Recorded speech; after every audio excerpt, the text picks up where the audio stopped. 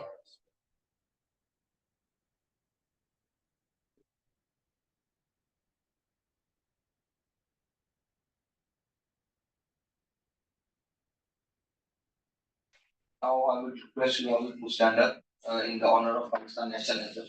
Please stand up.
Our presenter Mr. Khalid Mansoor.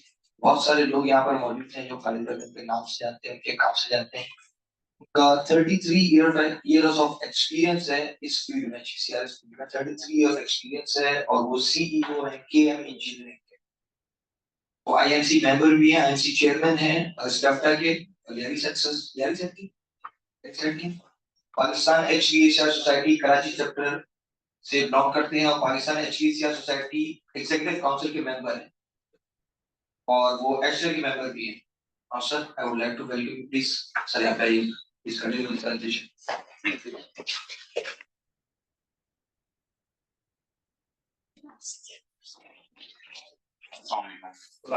Very much. आप लोगों का ये जो सेशन हमने डिजाइन किया है उसका मेन मकसद as a refresher technical session है, इसमें यकीनन कुछ हमारे सीनियर लोग हैं, इसके लिए मैं सबसे पहले तो सदर साहब आपका बहुत शुक्रगुजार हूँ। As a SVP senior vice president Pakistan HVACR society के, फिर आले साहब कराची चैप्टर के चैप्टर चेयरमैन, फारूक अशरफ जो है सेमिनार हेड और एग्जीक्यूटिव काउंसिल के हैं, फिर हमारे पास यहाँ पर फाइनेंस के लिए अब्दुल वासिद साहब एग्जीक्यूटिव लोकल काउंसिल मेंबर हैं, इंशाल्लाह ये एग्जीक्यूटिव में भी आने वाले हैं, तो थैंक यू वेरी मच। आज के सेशन के हवाले से जो हमने जीआई डक्टिंग के हवाले से जो हम बात कर रहे हैं, तो डक्टिंग के लिए हम किस तरह से, डक्ट होती क्या है, किस तरह से बनती है, क्यों बनाई जाती है, क्या स्टैंडर्ड्स होते हैं, उसकी फिटिंग्स क्या होती हैं, वो आज पूरे सेशन में इंशाल्लाह हम कवर करेंगे। और थोड़ा बहुत उसमें क्वेश्चन आंसर भी होगा। कुछ सैंपल्स हमने यहाँ पर रखे हैं ताकि आप लोगों को सैंपल्स से अवेयरनेस दी जाए। तो सबसे पहले हम अपने इस सेशन को बाकायदा स्टार्ट करते हैं।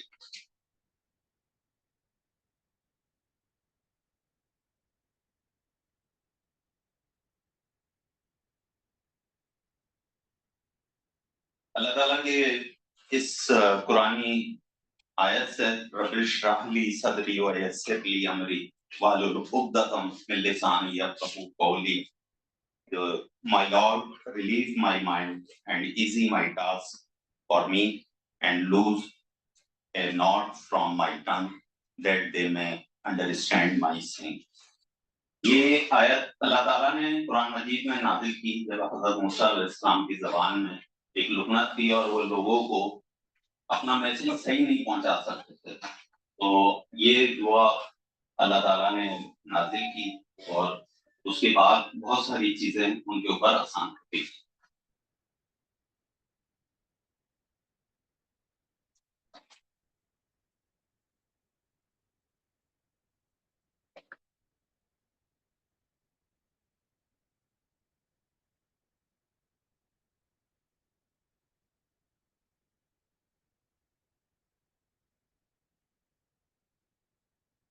What is duct? डक्ट के लिए हम सबसे पहले कोई आगे बात करें। हम इस फील्ड में जब हम बात करते हैं HVACR, तो कोई मुझे बता सकेगा HVACR का मतलब क्या होता है? आप में से कोई पीछे किसी के इल्म में? हाँ बताइए। रेफ्रिजरेशन, ठीक। हम जिस सोसाइटी से बिलोंग करते हैं वो पाकिस्तान HVACR सोसाइटी है, जो हीटिंग, वेंटिलेशन, एयर कंडीशनिंग के हवाले से बात कर रही है। जब हम एयर कंडीशनिंग पे जाते हैं तो हमारे लिए एक तो DI सिस्टम होता है जो स्प्लिट सिस्टम है, जिसमें आपने इंडोर यूनिट लगाया और उसके बाद उसको ऑन कर दिया। मगर जब हम बड़े एरिया, सेमिनार हॉल हो, शॉपिंग मॉल हो, इंडस्ट्रीज हो, वहां पर जब हम यूनिट लगाते हैं तो वहां पर हम इस तरह से ये यूनिट नहीं लगा सकते। तो हमें वहां पर कूलिंग पहुंचाने के लिए हमें कोई एक चीज बना के लगानी होती है ताकि हम वहां पर कूलिंग पहुंचा सकें। कूलिंग हो या हीटिंग हो, तो उसके लिए डक्ट बनाई जाती है। अब डक्ट के लिए अगर हम यहाँ पर आ जाते हैं कि डक्ट को हम किस तरह से डिफाइन कर रहे हैं। ए duct is a tubular passage or conduit used to transport air. अभी हमने बात की एयर, उसके बाद दूसरा जुमला है यहाँ पर फ्लूइड, यानी आप डक्ट से सिर्फ एयर नहीं, आप फ्लूइड भी ले जा सकते हैं और other substances from one location to another. अच्छा, इसमें एयर तो सबकी समझ में आती है, मगर फ्लूइड और दूसरी सब्सटेंसेस का मतलब क्या है वो आगे डिफाइन करते हैं कि HVAC air duct transport heated और cooled air through the building. इसमें वेंटिलेशन डक्ट भी होती है जो रिमूव करती है stales air and supply fresh air. Industrial process में जो डक्ट होती है वो क्या काम कर रही होती है कि जो गैसेस होती हैं उनको मूव कर रही होती है, लिक्विड जो होते हैं वो भी मूव कर रही होती है, इवन ये कि सॉलिड्स जो होते हैं उन सॉलिड्स को भी ये डक्ट्स मूव करती है। अगर हम फूड इंडस्ट्रीज में जाते हैं और वहां पर जो ग्रेडियंट होते हैं, जो मसाले या दूसरी चीजें वो बना रहे होते हैं, तो वो भी डक्ट के थ्रू जो है उसमें डस्ट कलेक्शन सिस्टम और डिफरेंट चीजें होती हैं, उसके जरिए वो जो डक्ट्स जो है वो ही पाथ देती है जो कि उस मटेरियल को एक जगह से दूसरी जगह ट्रांसफर करते हैं। एरोस्पेस में का मतलब ये कि आपका जो एयरक्राफ्ट है उसमें भी आप एयर कंडीशनिंग के लिए जो आपको चाहे वो कूल एयर हो या हीट हॉट एयर हो, वो उसके लिए डक्ट होती है। तो air ducts direct air flow for heating, cooling and ventilation, come in various shapes. उसकी वेरियस शेप्स हैं, रेक्टेंगुलर भी हो सकती है, राउंड भी है, ओवल भी है, and sizes according specific requirement.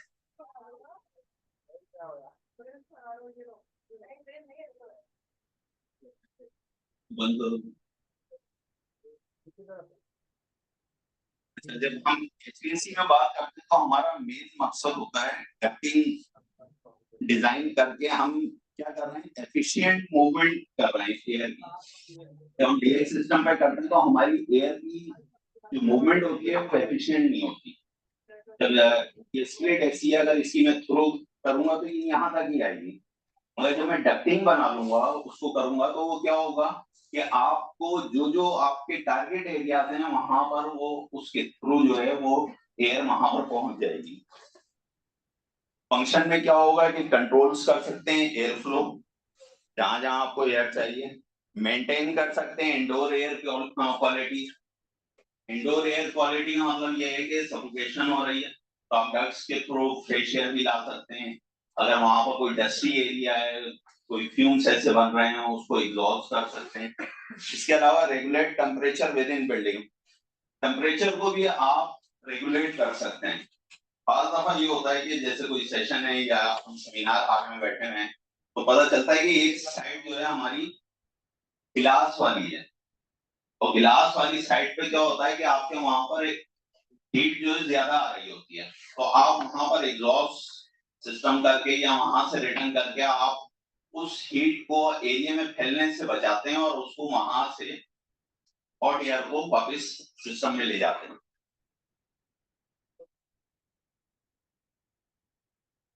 What material are used for ducting?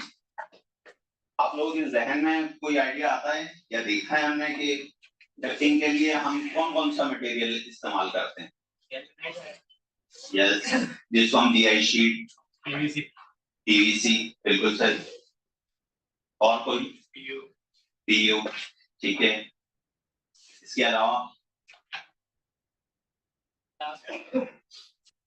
FRP या फाइबर ग्लास जिसको हम कह सकते हैं। अच्छा, इसमें तकरीबन आप देखेंगे ये 11 के करीब मटेरियल इस्तेमाल होता है डक्टिंग के। सबसे कॉमन यूज जो है वो आपका है गैल्वेनाइज्ड स्टील, उसके बाद आता है एल्युमिनियम, उसके बाद स्टेनलेस स्टील जो कि कोरिजन रेजिस्टेंस है, पीयू आ जाता है, कार्बन स्टील है, कॉपर की भी डक्ट बनती है। कॉपर की डक्ट खासतौर पे जहां पर एंटी माइक्रोबियल सिस्टम होता है, जहां पर इस किस्म की जर्म्स की ग्रोथ या कोई ऐसी चीज जिससे अवॉइड करना होता है, वहां पर कॉपर की डक्ट बनती है। फाइबर ग्लास की भी डक्ट होती है, पीवीसी डक्ट होती है, आरसीसी डक्ट होती है। आरसीसी एक यानी अजीब सा लगता है कि भाई आप डक्ट में आरसीसी का क्या यूज है। उसमें जिस तरह से एक चेंज बन जाती है, जिस तरह से आप ये कहते हैं सेवरेज लाइन की पाइपिंग होती है, दूसरी चीज होती है, तो बाहर एरियाज ऐसे होते हैं जो टेक्सटाइल यूनिट होते हैं, वहां पर उनको जो रिटर्न एयर उनकी जो डक्ट होती है वो जमीन के अंदर बेसमेंट में बनाई जाती है, जो कि यानी 10 फीट बाई 10 फीट तकरीबन कुछ इस किस्म की होती है, जिसमें लार्ज एयर फ्लो होता है। तो वो आरसीसी की डक्ट होती है क्योंकि वो बहुत ज्यादा हाई प्रेशर होती है। इसके अलावा एफआरपी होती है, और लास्ट जो है फैब्रिक डक्ट होती है। फैब्रिक डक्ट जो है कपड़े की डक्ट बनाई जाती है जो कि बहुत ही लाइट वेट होती है, और उसको कहना चाहिए कि आप जो प्लेइंग एरिया होते हैं या आपके दूसरे मॉल होते हैं वहां पर, अगर किसी ने डॉलमेन में यहाँ पर विजिट किया हो कराची में, डॉलमेन क्लफ्टन में, तो वहां पर आप लोग देखेंगे तो आपको आइडिया होगा कि वहां पर फैब्रिक डक्ट लगी हुई है।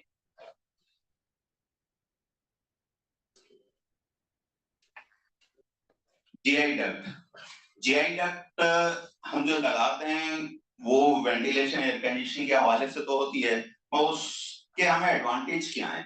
उसकी ड्यूरेबिलिटी बहुत अच्छी होती है, फिर कोलिजन रेजिस्टेंस होता है, गैल्वेनाइज्ड आयरन जो उसकी कोटिंग हुई होती है जिंक की, उसकी वजह से आपका जो है वो कोरिजन नहीं होता। फिर कॉस्ट इफेक्टिव बहुत है। आपकी कॉस्ट जितने मेटल हैं उसमें सबसे सस्ती जो शीट होती है वो यही होती है, इजी टू इंस्टॉल होती है। और खासतौर पर पाकिस्तान में अगर हम देखें तो हमारे यहाँ जो वर्क फोर्स है उसको जीआई डक्ट के हवाले से ही ज्यादा अवेयरनेस है, और यहाँ पर जब अवेयरनेस है तो उसके साथ साथ ही ये मशीनरी भी हमारे पास वही अवेलेबल है जिसका यहाँ पर ज्यादा यूज हो रहा होता है। जो इंस्टॉल है, फिर वेरियस सिस्टम में ये कंपेटेबल है। कंपेटेबल में यहाँ हमने लफ्ज इसलिए इस्तेमाल किया कि ये एक ही डक हम बना रहे हैं, एक ही टाइप की डक बन रही है। इससे आप कोल्ड एयर भी ले रहे हैं, आप इससे हॉट एयर भी ट्रांसफर कर सकते हैं, आप इससे डस्ट कलेक्शन भी, जो कि डस्ट कोई पाउडर एरिया है जहां पर ग्राइंडिंग या कोई स्केचिंग का हो रहा है तो वो इस्तेमाल कर सकते हैं उस डस्ट को। और उसकी वजह से जो डिजाइनर होता है उसके लिए बहुत आसान होता है कि ये मटेरियल कॉस्ट इफेक्टिव होने की वजह से उसके लिए बहुत इजी होता है कि वो इस डक को बना के और यहाँ पर इस्तेमाल कर सके। Aluminium duct, aluminium duct light weight होती है, कोरिजन अगेन क्योंकि एल्युमिनियम का मटेरियल ऐसा है कि फेरिक ऑक्साइड उस पर बनता नहीं है तो उसकी वजह से रस्ट नहीं आता है। हाई स्ट्रेंथ होती है, वेट रेशो के हिसाब से लो मेंटेनेंस है, कॉस्ट इफेक्टिव अगेन जीआई से थोड़ी सी कॉस्टली होती है और फिर भी थोड़ी सी कॉस्ट इफेक्टिव होती है, इजी टू इंस्टॉल है। Resistance to moisture and humidity होती है कि एक जो मॉइस्चर बन रहा होता है उसको ये जो है थोड़ा सा रेजिस्टेंस करती है।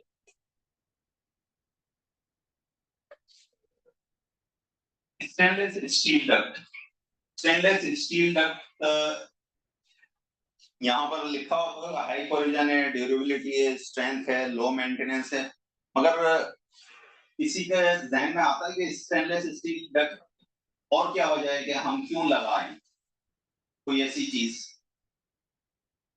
Food grading, yes, food grade.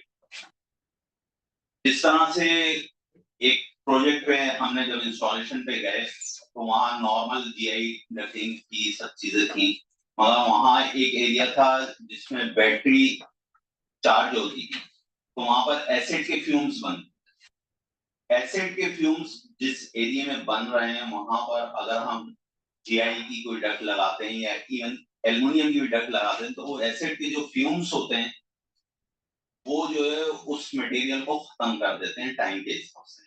तो हमारे पास ये ऑप्शन मिलता है कि हम एसएस की डक्ट बनाएं और उसको उस एरिया में लगा दें तो वो उसका एक लॉन्ग टाइम के लिए वो फायदेमंद रहती है।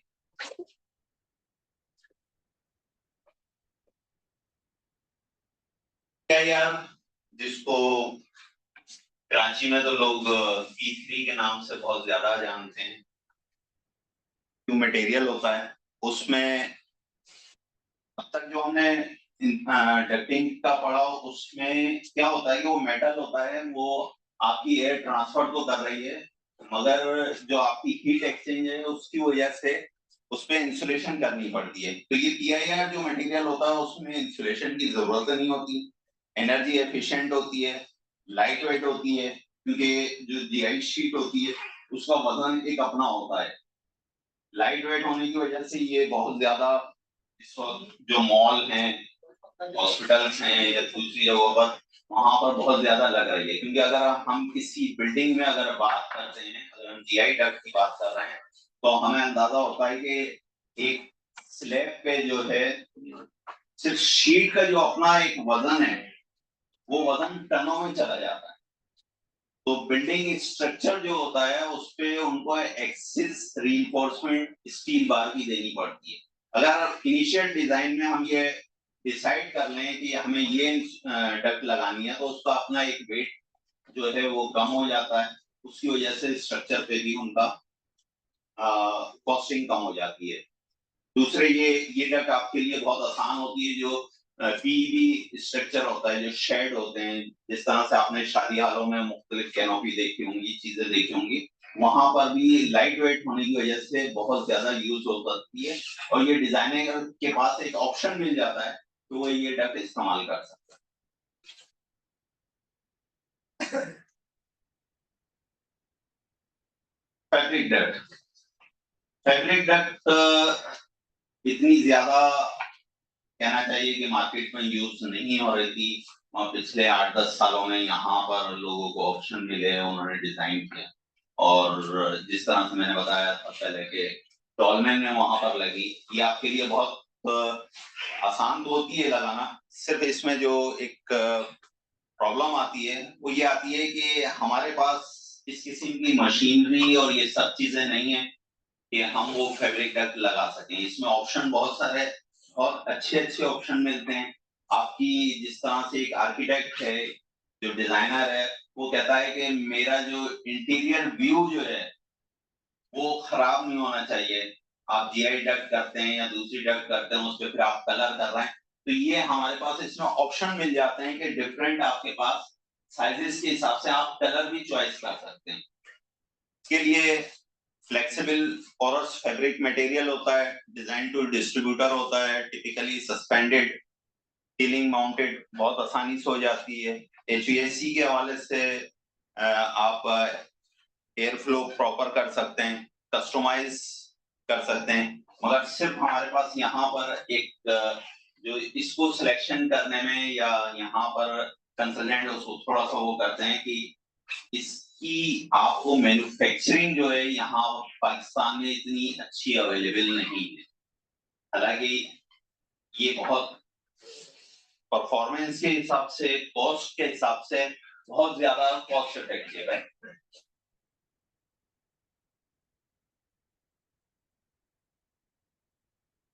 कुछ प्रोडक्ट की तस्वीरें हैं जिसमें जीआई डक्ट है, एल्युमिनियम है, एसएस है, पीआईआर है, एसएस की दोबारा है, कॉपर की है और पीवीसी की डक्ट है। तो ये एक जर्नल डक्टिंग के मटेरियल के हवाले से एक इंट्रो था कि जिसमें आपको आइडिया होना चाहिए कि डक्टिंग के मटेरियल कौन कौन से इस्तेमाल हो सकते हैं, as per requirement of application क्या है, उसकी उस सिस्टम की रिक्वायरमेंट के हिसाब से आप जब भी डक्ट की बात कर रहे होंगे तो आपको पता चल जाएगा कि आप वहां पर ये मटेरियल यूज कर सकते हैं।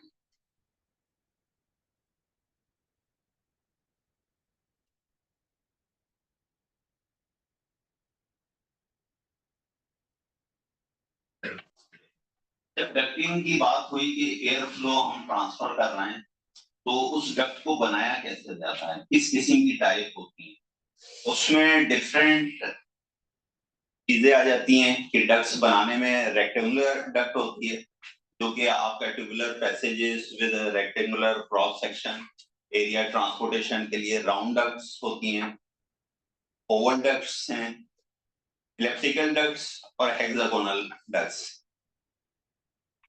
रेक्टेंगुलर डक्ट में आसान तो होता है बनाना, मगर उसमें आपके जो प्रेशर ड्रॉप जो है उसके ज्यादा चांसेस हो जाते हैं, उसका 100 फीट पे प्रेशर ड्रॉप भी ज्यादा हो जाता है, और टर्बुलेंस होने की वजह से उसके जो फिटिंग्स बनती हैं, एल्बो बनती हैं, उन तमाम चीजों में क्या होता है कि आपके लिए प्रेशर ड्रॉप की वजह से आपका यूनिट पे जो है लोड बढ़ जाता है, स्टैटिक प्रेशर जो जिसको हम कहते हैं, वो यूनिट पे लोड बढ़ जाता है। यूनिट पे लोड बढ़ाने की वजह से आपकी मोटर जो है वो जो है वो बड़ी तो हो जाती है, मगर आपके पास एडवांटेज ये मिलता है कि जो लो हाइट एरिया होता है वहां भी डक्ट डिजाइन करके आप उसको सिस्टम की रिक्वायरमेंट के हिसाब से जो अवेलेबल स्पेस होगा आप वहां पर साइजिंग आसानी से कर सकते हैं और उसको बना के लगा सकते हैं।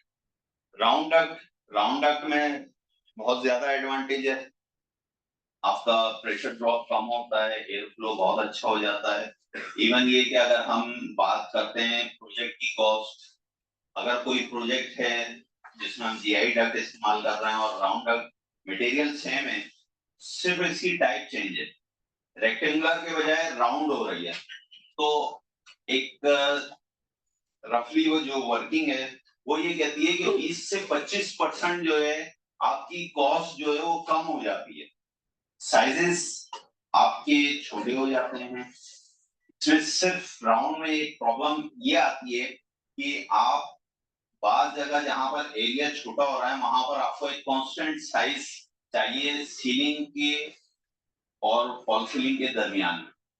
एक राउंड साइज चल रहा है, जाहिर बात है कि वो दूसरी जगह जब नीचे आएगा वो छोटा नहीं हो सकता, वो उसको वही राउंड चलाना है। जिस तरह से हम देखते हैं कि पाइप में 4 इंच का पाइप चल रहा है वो 4 इंच का ही पाइप चलेगा, ऐसा नहीं है कि उसको हम 2 कर दें और फिर दोबारा 4 कर दें।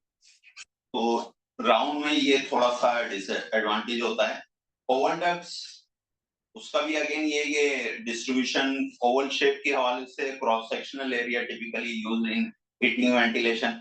ओवल डक्ट्स ज्यादातर यूरोप में और दूसरी जगह वहां तो इस्तेमाल होती हैं, और पाकिस्तान में इतना ज्यादा यूज नहीं होता है। जो प्रैक्टिकली यहाँ पर, क्योंकि ओवल की डक्ट बनाने के लिए आपको बहुत ज्यादा मशीनरी की जरूरत होती है, जबकि रेक्टेंगुलर डक्ट में और जीआई या दूसरे मटेरियल अगर हम इस्तेमाल कर रहे होते हैं तो उसमें इतनी मशीनरी की जरूरत नहीं होती।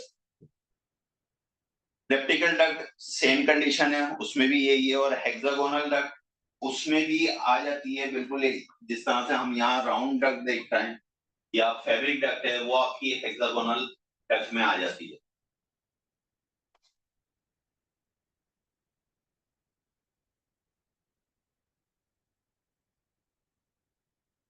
बनाने के लिए मशीन या टूल्स जिसको हम कहेंगे, तो उसमें किसी के जहन में कुछ क्या क्या टूल्स हम इस्तेमाल कर सकते हैं, कोई आइडिया? रोलिंग के लिए शीट बनाने के लिए रोलर्स यूज करने पड़ते रोल का मतलब गोल कर रहा है, ओके। और प्रेस इस्तेमाल होते हैं। बिल्कुल सही। कभी अगर इसको दिया जाए तो फैब्रिकेटिंग की जाए फिर तो देसी टूल जो होते हैं यस वगैरह यस, ये चीजें लकड़ी का देखिए इस्तेमाल हमारे पास मशीन तो एक है, एक सेटअप है। हाँ, हमारे पास बेसिक टूल हर हाल में होने चाहिए, यानी कितना ही बड़ा सेटअप कर लें कहीं भी कर लें, और जब आप टूल्स की बात करेंगे तो आप बगैर बेसिक टूल्स के आप कभी भी काम नहीं कर सकते। पहली चॉइस कि आपके पास वो बहुत इजी होता है, वो टूल आप लेके कहीं भी कैरी कर सकते हैं। प्लांट मशीनरी आप एक जगह से दूसरी जगह नहीं लेके जा सकते। मैं आपको इसकी छोटी सी एग्जांपल दूं। 99 में मेरा एक प्रोजेक्ट था फैसल हाउस, वहां मैं काम कर रहा था। उसमें हमें डकिंग्स वगैरह लगानी थी, प्रेशर बहुत था, मगर प्रॉब्लम ये थी कि हमारे पास जो मेन पावर थी वो सिर्फ और सिर्फ हाथ से ही काम करना जानती थी, और यहाँ पर पाकिस्तान में वो मशीनरी नहीं है। 2000 में हमने उस प्रोजेक्ट से ये सीखा कि हमें मशीनरी लेनी चाहिए।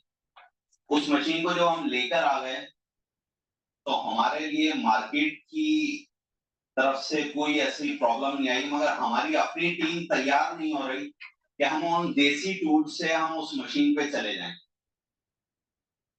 अगर लोगों को पता हो 90s में जब प्रिंटिंग और डेटा वगैरह ऑफिस का टाइप होता था तो टाइपराइटर इस्तेमाल होता था।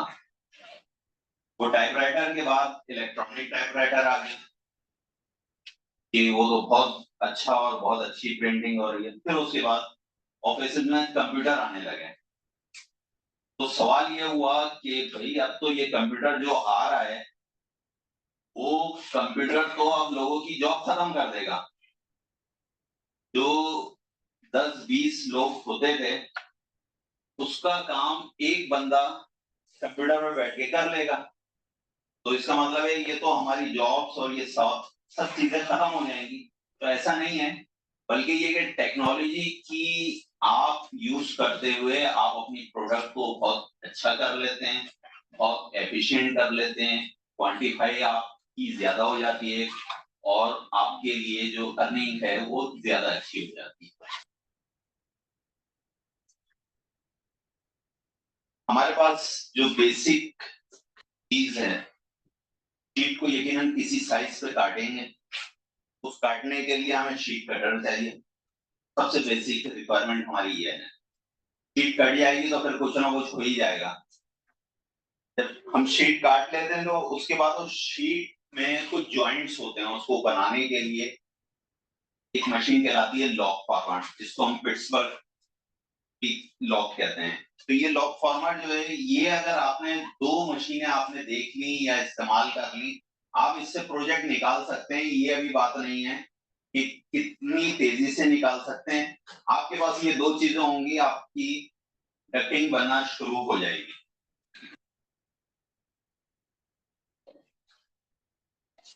जब आपने लॉक फार्मर या पिट्सबर्ग को यूज कर लिया, उसके बाद हमें बेंडर चाहिए होता है, ताकि अगर हम रेक्टेंगुलर डक बना रहे हैं, उसको एक शेप में लाने के लिए, चाहे वो स्क्वायर हो या रेक्टेंगल हो, व्हाटएवर, तो उसके लिए हमें बेंडर इस्तेमाल करना होता है। तो ये तीन मशीनें हैं। इन तीन मशीनों पे अब से 20 साल पहले टोटल काम इन्हीं तीन मशीनों से होता था। मेरा ख्याल है कि ऐसा विटनेस करेंगे। बिल्कुल ऐसे ही है, बल्कि मोस्टली तो ये भी नहीं होती थी उससे पहले ऑर्गेनिक, तब हाथ से बैंड हुआ जाता था, चैनल के ऊपर रख के उस पर बैंड किया जाता था हाई पर मैनुअली।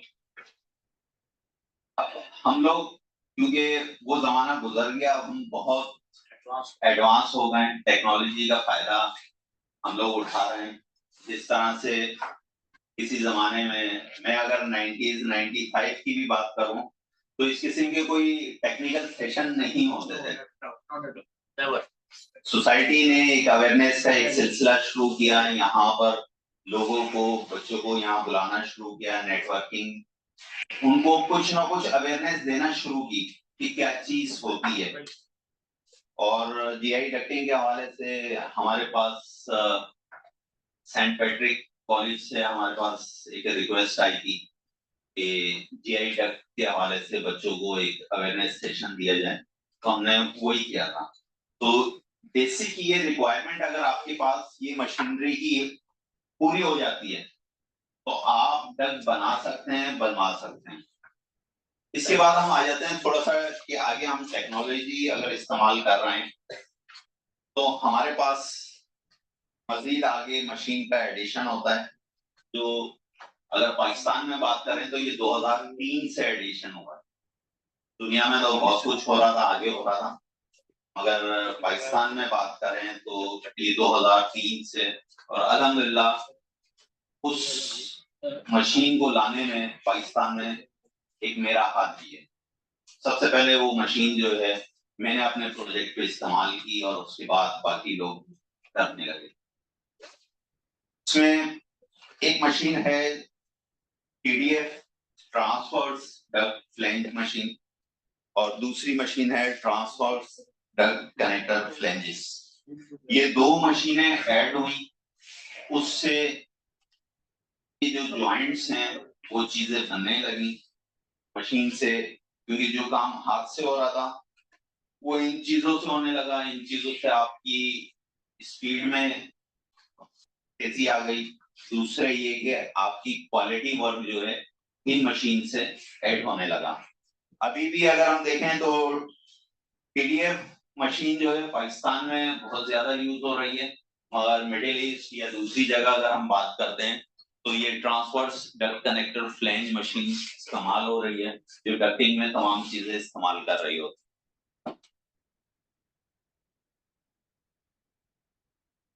इसके बाद मजीद इनोवेशन हुई, मजीद मशीनें आना शुरू हुई, लोगों का इंटरेक्शन बढ़ा कि भाई हम, क्योंकि प्रोजेक्ट ज्यादा आ रहे हैं, उनको फास्ट कैसे कर सकते हैं। अगर पहले एक टीम होती थी, वो मशीन डक्टिंग करती थी, तो अगर हम डक्टिंग को सरफेस एरिया में हम बात कर रहे होते हैं, तो वो सरफेस एरिया वो ज्यादा से ज्यादा 1500-2000 स्क्वायर फीट मैक्सिमम था, जिसमें 20 से 25 लोग होते थे और इस्तेमाल करते थे। ये मशीन आ गई, ये machine duct manufacturing auto line machine कहलाती है। ये भी अगेन 2000 दो में पाकिस्तान में सबसे पहले हमने इंपोर्ट की और इसको फिर प्रोजेक्ट पे लगाया। इसके बाद सीएनसी प्लाज्मा कटिंग मशीन आ गई। ये जो डक्ट मशीन है ऑटोलाइन, ये आपको डक्ट का रेक्टेंगुलर बॉक्स बना के दे देती है, जो आपने डेटा जो साइजिंग आपकी हुई भी है उस हिसाब से उसको कर लेते हैं। उसके बाद जो सबसे ज्यादा टाइम खर्च होता था वो फिटिंग बनाने पे होता था। एल्बोस, पी, रिड्यूसर, उसको बनाने में आप ये समझ लें कि एक बहुत अच्छा कारीगर एक हेल्पर के साथ एक दिन में 10 के करीब पीस बनाता था, इससे ज्यादा नहीं बना। फिर ये ऑपरेटर्स की जब ये मशीन आ गई, ये ऑपरेटर्स सिंपल जब हम लेते हैं तो ये एक मशीन से इस वक्त हम 120 पीस 8 घंटे में हम बना लेते। तो ना सिर्फ आपकी तादाद बढ़ गई, आपकी प्रोडक्शन में इजाफा हुआ, दूसरे क्वालिटी वर्क में भी आया। ये मशीनें अभी कराची या पाकिस्तान में अगर हम देखें तो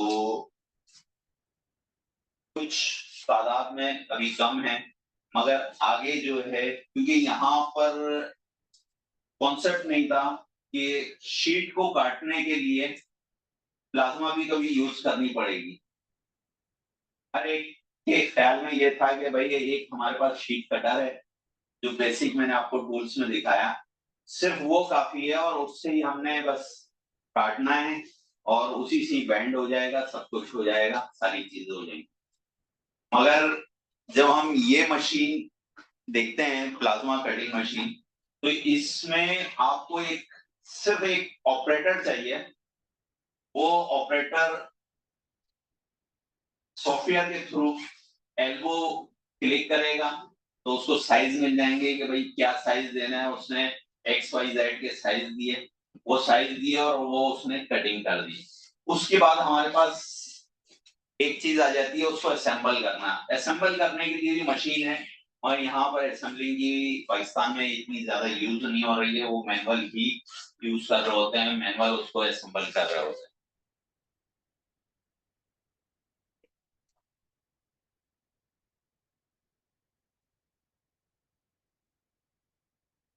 ये जितनी हमने मशीनें देखी सिवाय प्लाज्मा के, ये तमाम चीजें जो है आपका रेक्टेंगुलर आपका बॉक्स तो बना देती है। अब उसके बाद आती है जॉइंट्स की, क्योंकि शीट की एक स्पेसिफिक लेंथ होती है या ब्रेड्थ होती है जिसको हम हैंडल आसानी से कर सकते हैं। शीट का कभी किसी ने जीआई शीट का रोल देखा है? क्या साइज होता है, कोई आइडिया है? साइज 6 फीट बिल्ट होती है और लेंथ में तो जितना लंबा भी दूर। यस, सबसे पहले होता यह था कि जो शीट आती थी वो शीट आती थी 8 फीट बाई 4 फीट की। जब मार्केट में सप्लाई होती थी, क्योंकि वो इजी हैंडल होता था, उन्होंने 8 फीट बाई 4 फीट की काट के वो दे दी मार्केट में और लोगों को कि भाई आप उसका काट पीट के जो चीजें बना के। उसके बाद ये हुआ कि ज्यादा तादाद में यूज होने लगी तो कॉइल की शेप में आने लगी, तो उसकी चौड़ाई जो है उन्होंने एक स्टैंडर्ड बना दी, जिसको 1219 mm में कहते हैं, या ये कि 4 फीट तकरीबन 5 फीट की भी आती है, मगर जो हमारे पास जो स्टैंडर्ड ज्यादातर यूज होता है वो 4 फीट में यूज हो रहा था। तो 4 फीट चौड़ाई होती है और लेंथ आपकी जो भी होती है। इसका मतलब ये है कि कोई भी डक्ट बनाएंगे हम, वो ज्यादा से ज्यादा 4 फीट की आप बना सकते हैं अगर कॉस्ट इफेक्टिव रखना है। अदरवाइज आप कॉइल में लंबाई में बनाएंगे तो वो क्या होगा, 20 फीट की भी बना सकते हैं और उसको हैंडलिंग और उसकी वेस्टेज वो बहुत ज्यादा हो जाएगी। जीआई शीट में जब आप सिलेक्शन कर रहे होते हैं, जब कटिंग कर रहे होते हैं, तो इस चीज का बहुत ज्यादा ख्याल रखना पड़ता है कि ये मटेरियल कटिंग करते वक्त आपको वेस्टेज को सेव करना है। अगर आप लंबाई में कटिंग करते हैं तो क्या होता है कि आपकी वेस्टेज का रेशियो बढ़ जाता है, इवन ये कि बाज दफा ये 40-50% तक चला जाता है। और आप जब इसको 4 फीट की चौड़ाई में करते हैं तो फिर भी ये 10% तक वेस्टेज रहती है।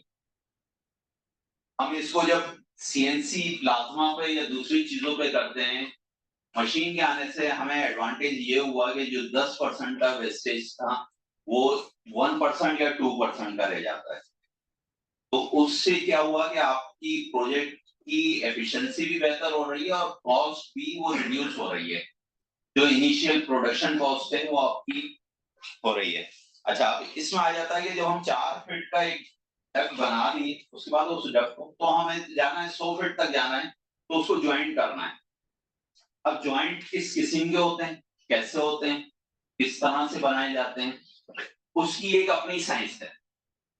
उसमें कंसल्टेंट जो डिजाइनर होता है वो डिजाइन करके वो बता रहा होता है कि भाई मेरी डक्ट में से इतनी हवा जानी है, और हवा की जो यूनिट है, जो एयर है, उसको कोई बता सकेगा कि एयर का यूनिट क्या होता है क्वांटिटी में जब हम उसको बात कर रहे होते हैं?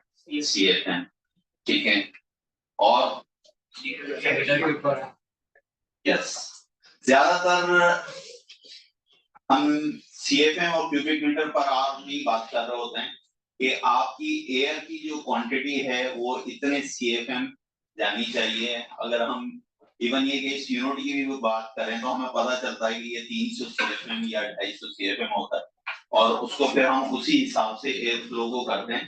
तो जब हम क्वांटिटी हमारे पास आ जाती है तो हम क्या कर रहे होते हैं कि हमने डक्ट का साइज ले लिया, मगर हमें जब ये पता चलता है कि आपको इतनी दूर डक्ट लेके जानी है तो उसके जॉइंट्स की स्ट्रेंथ जो है ना वो बहुत मैटर कर रही होती है। उस जॉइंट्स की उनको किस तरह से जोड़ा जा सकता है, जैसे यहाँ पर हम दिखा रहे हैं कि ये एक डब्बा है, यहाँ से यहाँ तक है, फिर यहाँ से यहाँ तक है, तो उसको जोड़ना कैसे है? तो उसके लिए कुछ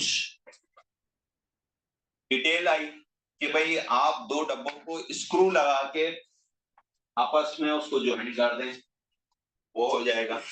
इसके अलावा स्क्रू के बजाय आप उसको होल करके और उसको रिवेट कर दें, रिवेट करने से भी वो डक्टिंग उसका ज्वाइंट हो जाएगा। उसके अलावा आप दोनों डक्टों को शीट को आपस में मिला के आप उसको वेल्ड कर दें, वेल्डिंग भी हो जाएगी। और आखिरी आ जाता है बोल्टेड ज्वाइंट,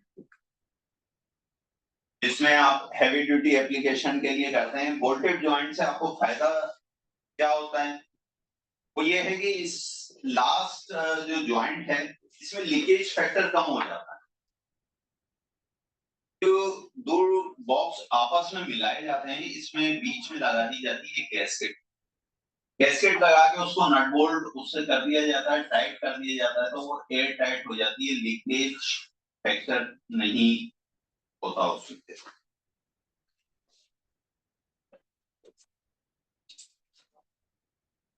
अब हम बात कर लेते हैं कि ट्रांसवर्स ज्वाइंट। ज्वाइंट्स की 2 टाइप है, एक ट्रांसवर्स है, एक लॉन्गिट्यूडिनल है। तो कोई आइडिया है कि ट्रांसवर्स ज्वाइंट्स कौन सा होता है और लॉन्गिट्यूडिनल ज्वाइंट्स किसी को कोई आइडिया?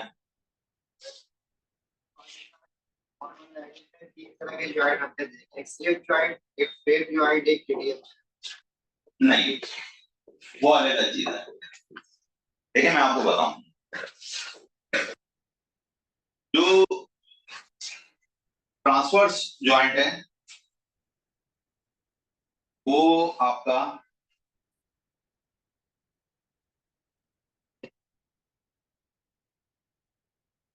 जो 2 बॉक्स होते हैं उनको जो आपस में मिलाया जाता है वो आपका ज्वाइंट है। ये जो शीट है ये जाहिर बात है कि कहीं ज्वाइंट लगता है, जब हम उसको रेक्टेंगुलर बनाते हैं तो उसमें कोई ज्वाइंट आता है, वो लॉन्गिट्यूडिनल ज्वाइंट है जो कि इसमें आपको नजर आएगा।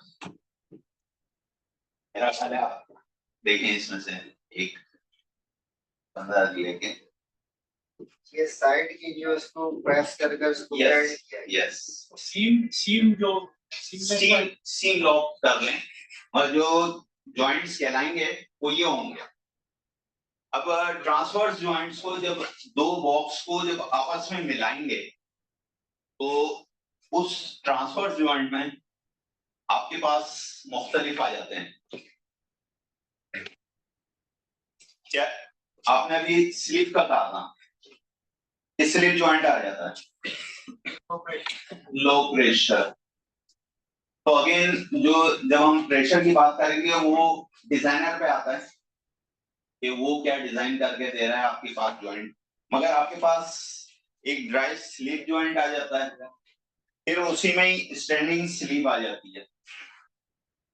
इसके बाद एस स्लीप जॉइंट होता है, एम एस स्लीप होती है, रीइंफोर्स वाली एस स्लीप है, डबल स्लीप है, फिर स्टैंडिंग एस स्लीप है, स्टैंडिंग एस स्लीप ऑल्टरनेट है। और अच्छा अब ये जितने जॉइंट हैं ये मैनुअल आप थोड़े से हैमर से आप बना सकते हैं। मगर आपके पास क्या करते हैं, जॉइंट्स को लॉक फॉर्मेट जो पिट्सबर्ग जो हमने बेसिक मशीनरी में देखा था उसमें भी आप ये बना सकते हैं। आपके पास ये जॉइंट्स जो है ये पीस आप बेटा आप दिखाओ जरा आगे।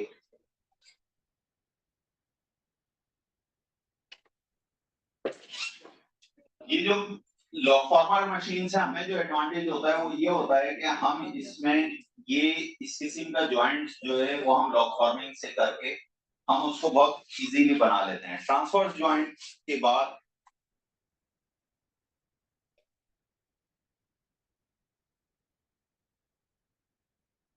स्टैंडिंग स्लिप आ जाता है एंगल के साथ joint, companion flange angle joint. इसके लिए क्या होता है कि जो बॉक्स होता है उसके चारों तरफ ये एंगल लगा दिया जाता है। जो बॉक्स बनाया गया उसके बाद उसके चारों तरफ एंगल आपने वेल्ड करके उसको लगा दिया और फिर उसको आपस में नट बोल्ट कर दिया, गैसेट लगा दिया।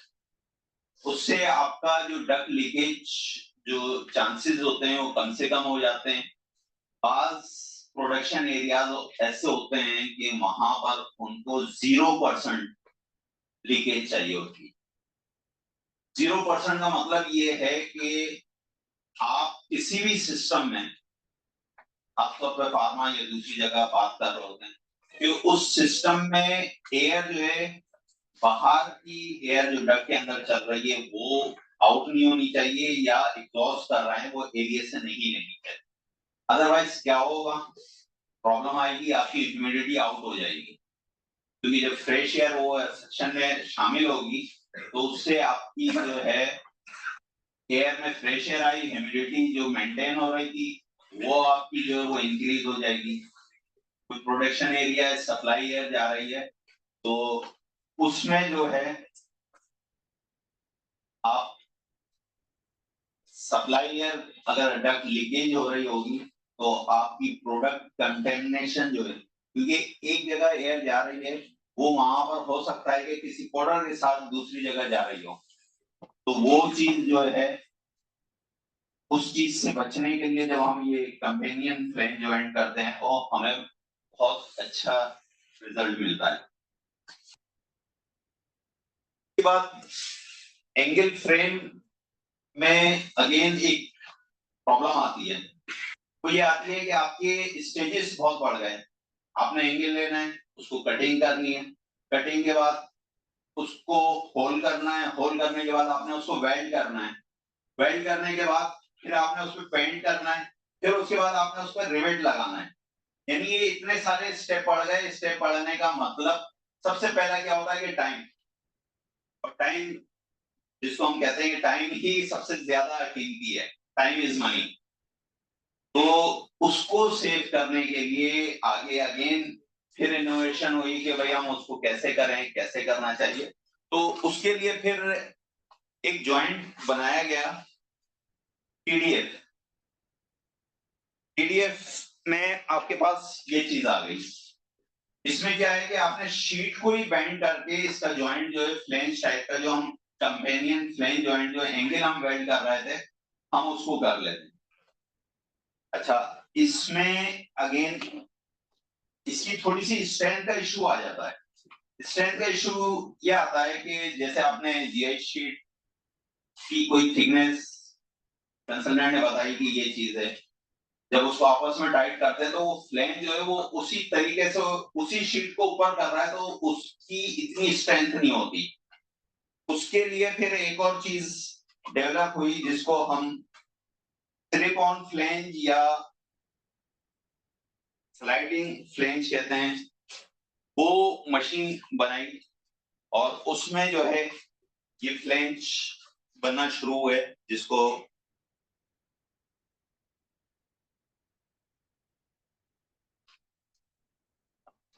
ये machine transverse duct connector flange, ये मशीन बनाई जिससे आपका क्या हुआ कि ये फ्लेंज पूरा पूरा जीआई शीट में बनाया। आपने सिंपल जो बॉक्स बनाया था उसमें आपने इंसर्ट किया।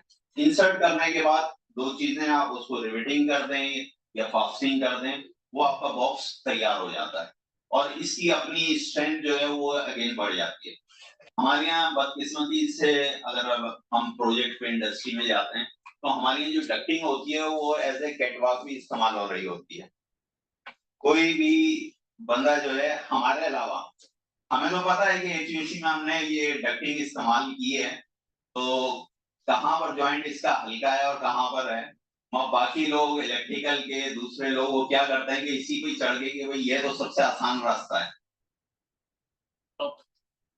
रूफ पे फॉल सीलिंग के अंदर शेरेटन होटल में हम एक प्रोजेक्ट कर रहे थे, हमारे साथ निशान बैठे हैं, उस प्रोजेक्ट पे थे। तो उसकी हाइट अराउंड 35 फीट थी निशान तकरीबन। तो वो डक्टिंग जब हमने लगा दी तो अब हमारे लिए प्रॉब्लम ये हुई कि उस डक्टिंग करने के बाद हमें फायर फाइटिंग का भी काम मिल गया। अब हमें फायर का पाइप लगाना था और हमारे लिए जाने का एक्सेस नहीं था। हमने मशवरा किया, हमने कहा ठीक है जी, हम डक्ट हमने बनाई है, हमने लगाई है, ज्वाइंट हमें पता है, हम बहुत आसानी से उस पर चल के और उसको हमने कर लिया। तो बाज़ दफा हमें भी करना पड़ता है, अलाउ नहीं होता है कि उसमें जब आप मूव कर रहे हैं तो कोई भी डैमेज हो सकता है और सेफ्टी के हवाले से ये अलाउ नहीं होता। बाज़ दफा बाईपास करनी पड़ती है कुछ चीजें प्रोजेक्ट को निकालने के लिए। पायलट समझने पड़ते हैं, पायलट करना। यस, और वो कुछ चीजें एकदम ऐसी आ जाती हैं कि हमें कुछ करना पड़ता है। तो यहाँ बताने का मकसद आप लोगों को ये है कि ये जो डक्ट के जॉइंट है उस पे आप फैसला कर सकते हैं कि ये काम हुआ है तो आप चल सकते हैं या नहीं चल सकते। आपने जॉइंट्स जैसे अभी बात हुई स्लिप जॉइंट, ये स्लिप जॉइंट है, मैं कभी भी किसी को नहीं कहूंगा कि भाई इस पे चलो। उसकी वजह ये कि जरा सा भी प्रेशर पड़ेगा, जरा सा आप उस पे आपने कोई भी वेट दिया, ये जॉइंट खुल जाता है। इसीलिए ये जॉइंट्स बहुत कम यूज होता है, मगर होता है लो प्रेशर में या ऐसी जगह जहां आप समझते हैं कि छोटे साइज हैं मगर इस पे आप चल नहीं सकते। या ये कि आज अगर अभी ज्यादा यूज हो रहा है ये जॉइंट तो क्लेडिंग में यूज हो रहा है।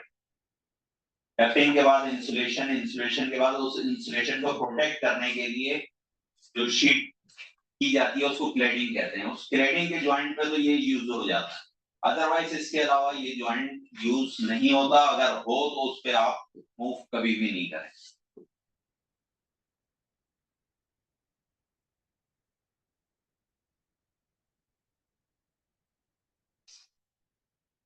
ट्रांसवर्स डक्ट कनेक्टर में ये डिफरेंट प्रोफाइल हैं जो रेडीमेड मिल जाती हैं पाकिस्तान से बाहर, दुबई या मिडिल ईस्ट दूसरी जगहों पर। वहां पर ये रेडीमेड आपको मिलती हैं, आप उनको ऑर्डर कर दें कि भाई ये हमें जॉइंट के लिए चाहिए, तो ये इस किस्म की प्रोफाइल मिल जाती है। इन प्रोफाइल के अंदर इन साइड पे यहाँ पर सिलेंट होता है, ताकि जब आप बॉक्स के अंदर इसको स्लाइड करें तो वो सिलेंट जो है उसको लॉक कर दे। एयर जो है आपकी एयर यहाँ से मूव होके अंदर इसमें नहीं आएगी।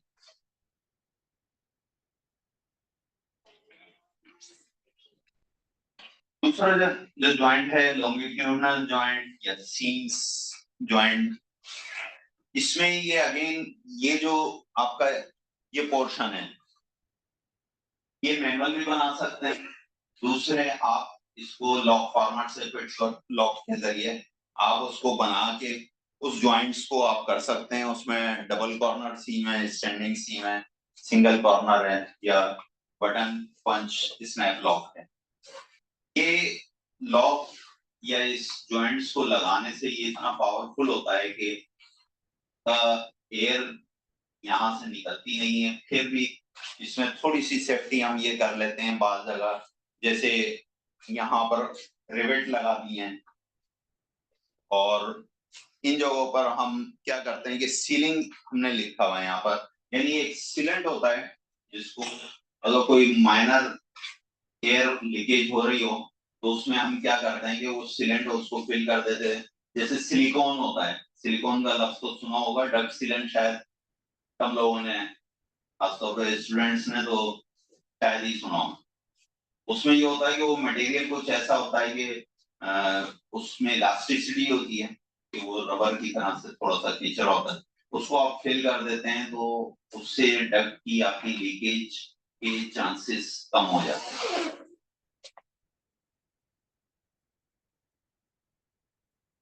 हमारी भी डक्ट बन गई, हमने जॉइंट्स उसके डिसाइड कर लिए, जॉइंट्स बना दिए, मगर होता क्या है कि वो जॉइंट्स जब आपने बनाए तो वो आपकी डक्ट जो है वो 4 फीट की है। जब हमने कॉइल की विड्थ बात की थी तो वो 4 फीट की डक्ट है। तो बाद दफा ये होता है कि आपने उस डक्ट पे एक्स्ट्रा रीइंफोर्स करनी होगी।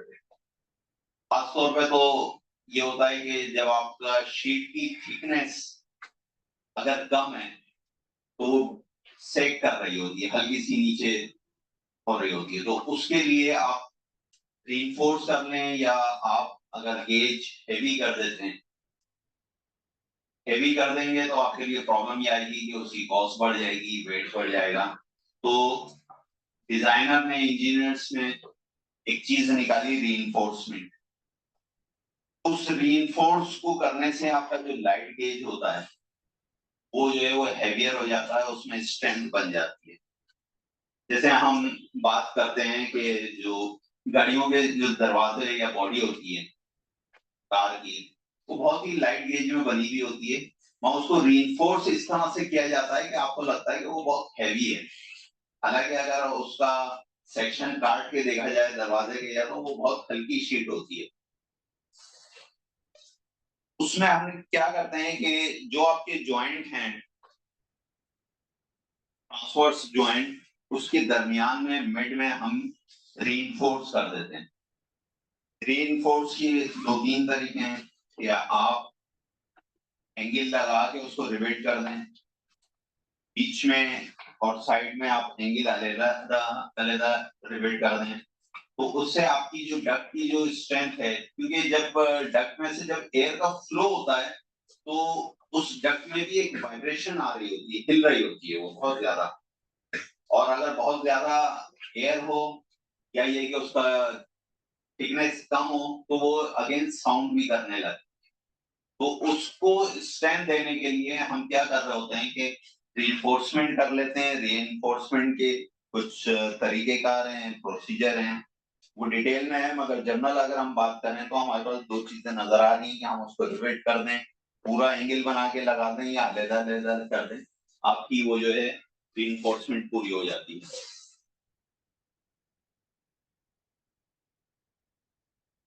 दूसरे डक्ट रीइंफोर्समेंट में आपके पास एक ऑप्शन ये होता है कि आपने एक तरफ एंगल लगाया, उसके बॉटम में एंगल लगाया और उसको आपने टाई राइट से बीच में रॉड डाल के साइडों के दोनों तरफ आपने उसको टाइट कर दिया, उससे आपकी थोड़ी सी कॉस्ट कम हो जाती है, या ये कि वो काम और थोड़ा सा जल्दी हो जाता है।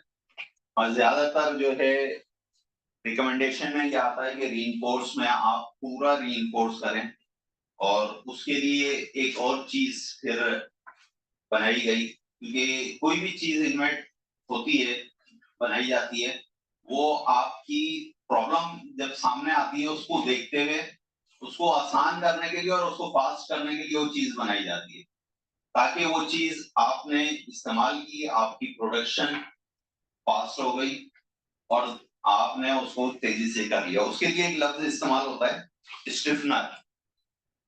स्टिफनर का यहाँ पर एक सैंपल है हमारे पास, जिसमें उसको क्या करते हैं कि जिस तरह से आपका स्लाइड ऑन फ्लेंज या पीडीसी फ्लेंज होता है, उस किस्म की चीज होती है, वो उसमें लगा के और सिंपल काट के आपने उसको रिवेट कर देते हैं, तो आपकी वो डग की जो रीइंफोर्समेंट है वो बढ़ जाती है।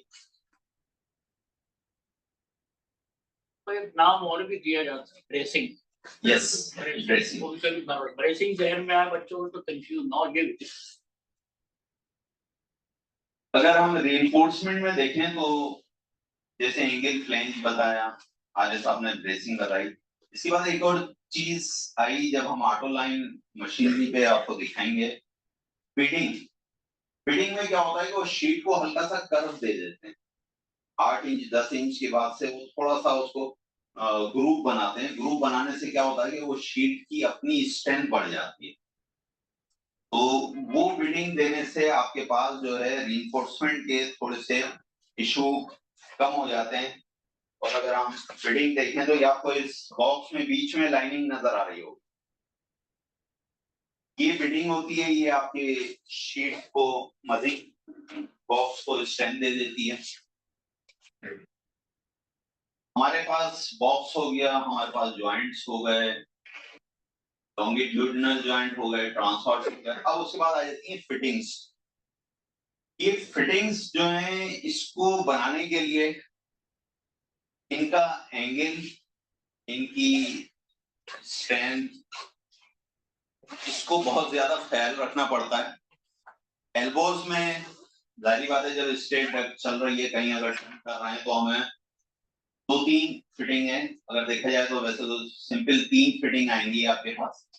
पहली आती है एल्बो, उसमें आपने डिग्री के साथ एल्बो बना ली, स्क्वायर बना ली, शॉर्ट रेडियस, लॉन्ग रेडियस, दूसरी एल्बो बना ली। इसमें आपके पास इशू ये आता है कि जब एयर को आप मूव करते हैं एल्बो, तो वो साउंड क्रिएट करती है, कुछ कैविटी भी आती है, तो उसके लिए एल्बोस के साथ यहाँ पर एक लफ्ज लिखा हुआ है वेंस। ये वेंस बनाई जाती है कि एल्बो के अंदर ये शीट लगा के उसको बैंड किया जाता है, ताकि एयर की जो मूवमेंट है वो थ्रू आउट स्मूथ रहे। क्या होता है कि जब आप एयर यहाँ से मूव करती है तो कुछ कैविटी बनना शुरू हो जाती है। आपकी ये थ्रो जो है, इसके जरिए जो है वेंस लगाने से आपकी स्मूथ हो जाती है।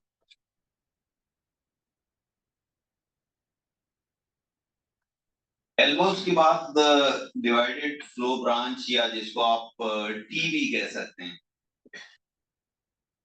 टी में आपके पास जो एक मेन डक्ट चल रही है, उसके बाद 2 ब्रांचेस में डिवाइड करना है लेफ्ट राइट का, तो उसको आप टी की शक्ल में आप चीज को बनाते हैं। तो इसमें 3-4 आपके पास डिफरेंट टाइप की ये स्टैंडर्ड टी कहलाती है, जो इक्वल साइजेस पे होती है। फिर आपने ये टाइप 3 है, टाइप 2 है, या आप इसमें देखेंगे तो ये एक स्ट्रेट साइज भी जा रहा है, फिर इसमें एक तरफ से एक और ब्रांच निकल रही है। तो ये हमारी नॉर्मल टी होती है।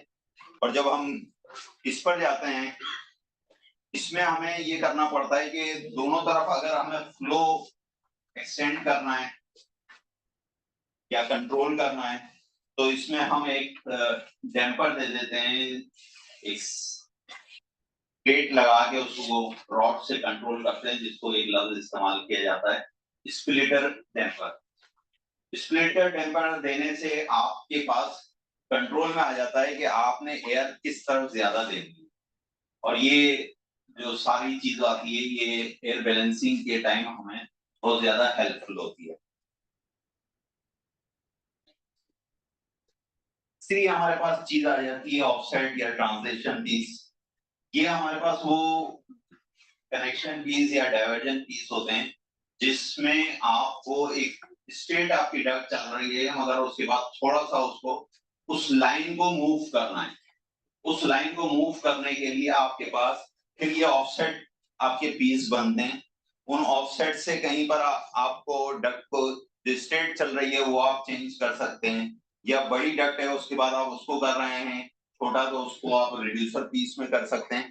तो ये हमारे पास 3 टाइप के जो कनेक्शन पीस हैं, फिटिंग्स कह लें इनको, ये चीजें हमें बनानी होती हैं जिसमें आपके पास अगेन डिजाइनर का बहुत बड़ा रोल होता है। अगर वो साइजेस वो तमाम चीजें अगर आपको सही मिल जाती हैं, सही सिलेक्शन हो जाती है तो यकीनन फिर आपके लिए आसान होता है एयर फ्लो में। जब भी बनाई जाती है साइजेस सब चीजें तो डिजाइनर ने दे दी मगर वो किसी स्टैंडर्ड पे बनाई जाती है। वो स्टैंडर्ड ज्यादातर हमारे पास 2 हैं, एक स्मेकना है sheet metal and air conditioning contractor national association American, दूसरा हमारे पास DW144 यूरोपियन स्टैंडर्ड है का। ये 2 स्टैंडर्ड हैं जो कि डक्टिंग में बहुत ज्यादा यूज होते हैं। मैं आप लोगों से कहूंगा कि आप दानियाल से कांटेक्ट करें, आपको ये बुक्स जो हैं आपको यूएसबी में मिल जाएंगी, इनको स्टडी करेंगे तो जितना जो कुछ हमने बताया है, जो कुछ लोग आपसे एक्सपीरियंस शेयर करेंगे वो सब कुछ इसमें है। ये बुक्स कुछ अर्से पहले तक इतनी आसानी से नहीं मिलती थी, $250 कम से कम इसकी फीस होती थी। अब टेक्नोलॉजी भी एडवांस हुई है, कुछ आसानियां भी हो गई, इवन ये कि ये कॉपीराइट है मगर हमारे एक सीनियर थे उन्होंने कहा कि हम जिस मुल्क में हैं और जिस जगह हैं हमें अपनी एजुकेशन को फैलाने के लिए अगर बाज़ दफा किसी चीज को अवॉइड करना पड़ता है, कुछ लॉस तोड़ने पड़ते हैं तो वो तोड़ दें। एजुकेशन हर एक के लिए होनी चाहिए, हर एक को मिलनी चाहिए, हर एक का हक है। ये बुक्स आप लोग देखें, स्टडी करें, इसमें बहुत सारी चीजें ऐसी भी हैं जो कि आप लोगों को नई लगेंगी, बहुत सारी चीजों के आपको जवाब इन्हीं बुक्स में से बहुत आसानी से मिल जाएंगे। डक बन गई, डक के ज्वाइंट्स हो गए, डक को स्टैंडर्ड कर लिया। हाँ, इसके बाद ये होता है कि ये डक सही बनाई है। एक होता है ना गाड़ी ली उसकी टेस्ट ड्राइव भी होनी चाहिए, टेस्ट ड्राइव पे पता चलता है वो गाड़ी कैसी है, कंफर्टेबल भी है या नहीं, 120 की स्पीड पे क्या होता है उस गाड़ी में चालान के अलावा वाइब्रेशन होती है। तो उसके लिए डक को टेस्ट किया जाता है। डक को टेस्ट करने के हवाले से किसी के जहन में आता है क्या टेस्ट कैसे टेस्ट होता है? लीड टेस्ट होता है, उसमें 2 तरह इस बॉक्स में किया जाता है। यस, और फ्लोर से उसमें एयर का प्रेशर लेवल उसको टेस्ट किया जाता है। हमने इसकी मशीन भी आती है। यस, ठीक। Yes. जब मैंने कैरियर स्टार्ट किया मेरे सामने भी ये सवाल आया कि डक टेस्ट, तो मेरे सीनियर ने कहा कि पाइप की जो टेस्टिंग होती है, जो लिक्विड होता है वो तो अगर लीक होगा तो पानी गिरता हुआ नजर आ जाएगा, और डक्ट अगर लीक हुई तो वो तो नजर ही नहीं आएगी, वो तो हवा निकलती रहेगी। और उससे नुकसान क्या है कि डिजाइनर ने उस डक्ट को जो डिजाइन जिस पर्पस के लिए किया है वो हवा वहां पहुंचेगी नहीं, जबकि उसने इक्विपमेंट बहुत अच्छा लिया है, सब कुछ सही है, मगर आपने जो ये ट्रेवलिंग के लिए जो पाथ बनाया है, जो डकिंग बनाई है, वो आपने ऐसी बनाई या कुछ चीजों में आपने ओवरलुक कर लिया या आपने उस पे कंप्रोमाइज कर लिया।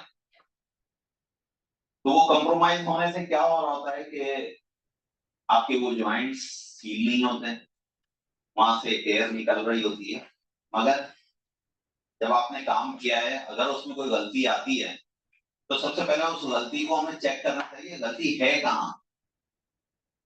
उस गलती को पहले आपने चेक कर लिया, चेक करने के बाद आपने उसको क्या किया, आपने उसकी रेमेडी जो है वो क्या करनी है, वो आपके पास रेमेडी आ जाती है कि भाई इसको इस तरह से रिजोल्व करना है। वो रिजोल्व करने के बाद अगेन आपने दोबारा से टेस्ट करना है। तो आपके पास कुछ स्टैंडर्ड्स हैं।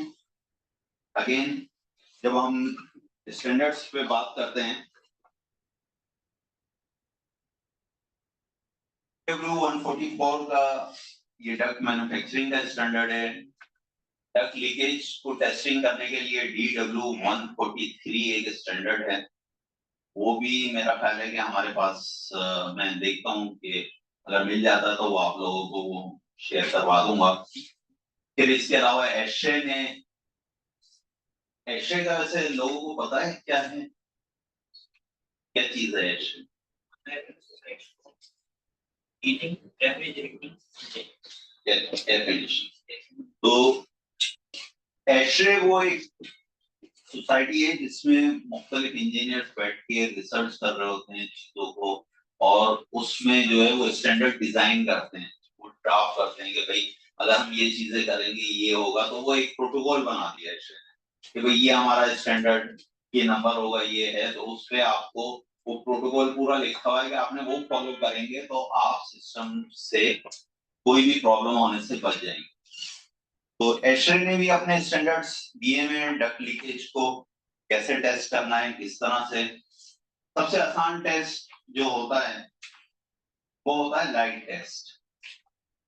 आपने क्या किया कि डक्ट का एक तरफ से मुंह बिल्कुल बंद कर दिया, दूसरी तरफ से आपने हेलोजन लैम्प जो है हाई पावर का जो हो वो, और ज्यादातर हम उसको कहते हैं या तो आप डार्क में या रात के अंधेरे में आप उसको कर रहे होते हैं, तो जो भी पिन होल होगा, जो जॉइंट्स का होगा, वो आपको वहां से वो जो लाइट जो है वो निकल रही होगी, ये लाइट टेस्ट होगी। इसके बाद एक और टेस्ट आता है, उसको हम कहते हैं स्मोक टेस्ट।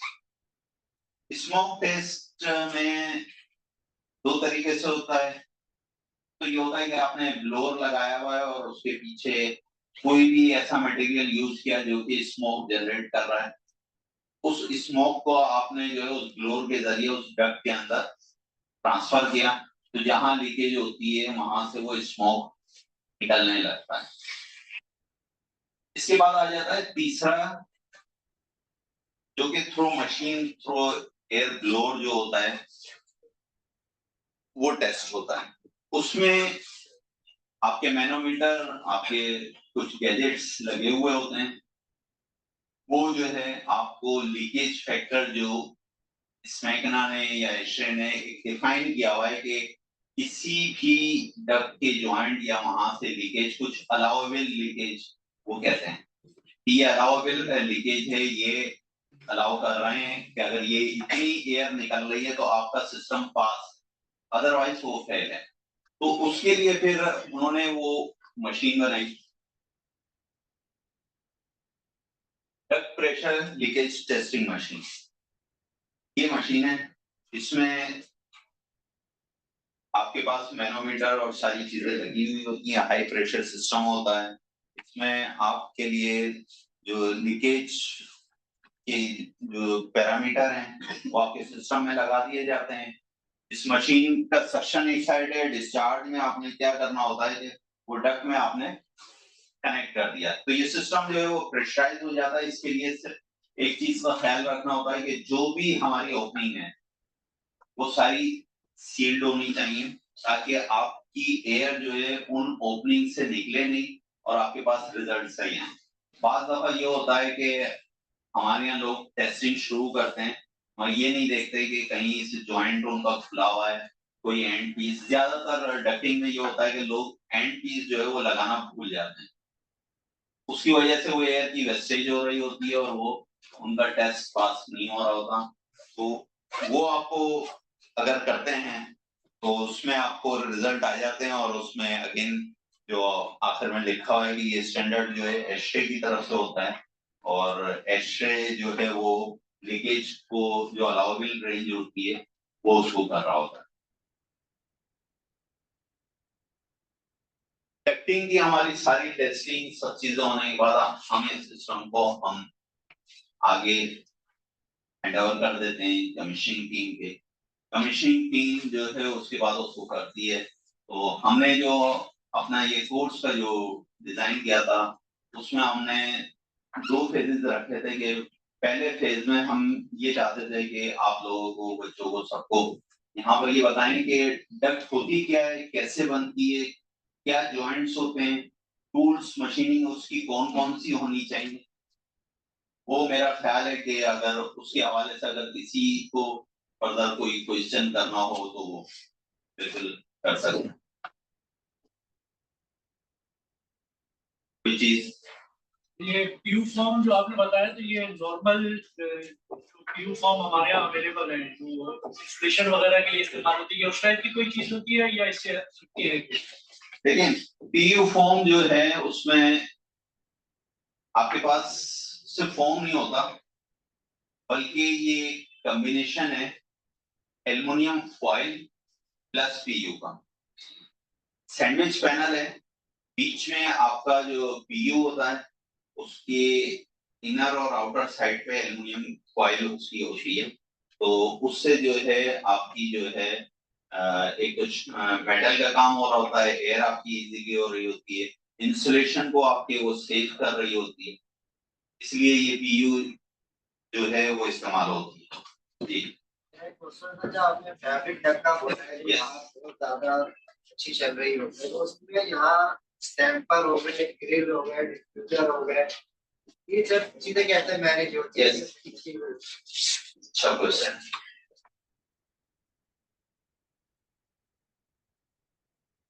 ये जो सैंपल है मेरे पास, ये फैब्रिक डक्ट का है।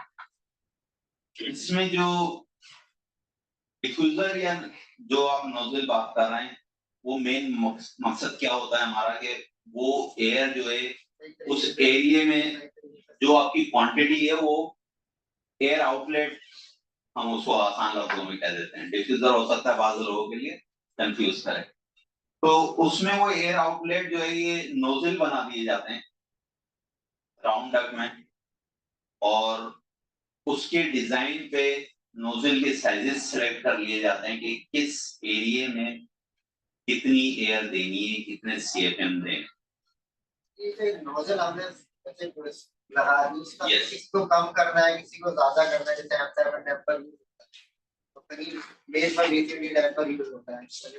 ठीक है, हमने सबसे पहले तो ये बताया कि ये फैब्रिक डक्ट यूज कहाँ होनी है।